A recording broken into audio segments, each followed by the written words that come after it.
อยากกินยังกินคนเศร้าคนบ่มีชีวิตชีวาเนี่ยคนอายุสั้นมันใกล้ตายแล้วนี่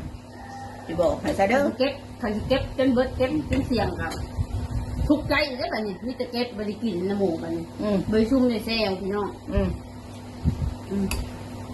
เงินซื้อเบียร์มีเงินปัวลูกไม่มีลูกก็เป็นยังถึงเดียวมันเป็นปัวมัน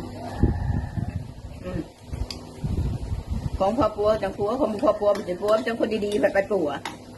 แค่มันบอกว่าซื้อคือตาเมฆนะเว้าอยู่ได้มันไม่ได้เจ็บได้ปวดอีกอย่างมันไม่ได้เป็นเนี่ย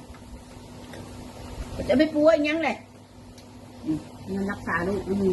มันไม่ได้มีอย่างโรคไข้เจ็บยังไม่ได้มีโรคแห้งๆคือปึ่งสุขภาพมันเลยสมบูรณ์ดีใช่ตาเมฆก็ได้คือมาหน้าคือกันพาไปหาหมออะไรเด็กหน่อยมันดีหันแห้งปึ่งมันไม่ได้เจ็บได้ไข้คือมาหน้าก็เลยแค่เขาบอกอยากว้าวเขาว่าเขาเป็นแบบนั้นจะยังมึงขัดให้ไปหาหมอโอ้ยจะเป็นบ้าตัวเองคนที่บริเลียงห่อนห้นกับโผเป็นแม่เขาเองชุดจะยังให้เล่าแล้วเขาบอกว่าแล้วผมว่าเนี่ยไปกินน้ำบ่กินเข่าบ่เราบอกว่าถือ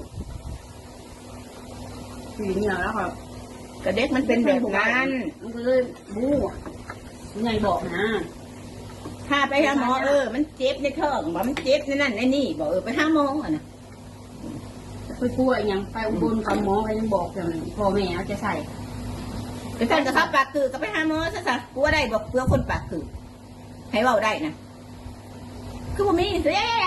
แม่คนใบนะเนี่ยเป็นเถ่าคือเราเป็นซะกลัวได้บอกหมอกลัวได้บอกนะกลัวว่าเนี่ยทุกคนตาบอดกลัวได้บอกค่ะหรือคนตาบอดอะไรเห็นตาดีมีหมดแล้วผมมีเดี๋ยวนี้ไม่ใช่คนตาบอดร้องเพลงจะไม่ร้องเพลงกันนี่เนี่ยโลกโซเชียลนะป้าเบิ่งก็ขึ้นเขาเบิ่งอ่ะเขาลูกขาดเสร็จคนเขาความสุขของแต่ละคนนะมันบุคือกันคุณเจ้าบางคนกับส่วนบางคนสุขอยากร้องแต่เพลงเขามวนเขามีความสุขบางคนกับเขาได้กินเหล้ากินเบียร์เขาม่วงมีความสุขบางคนกับเขาบอกกินแอลกอฮอล์เขาอยากร้องเพลงเขาหมักคนสงบไปนอน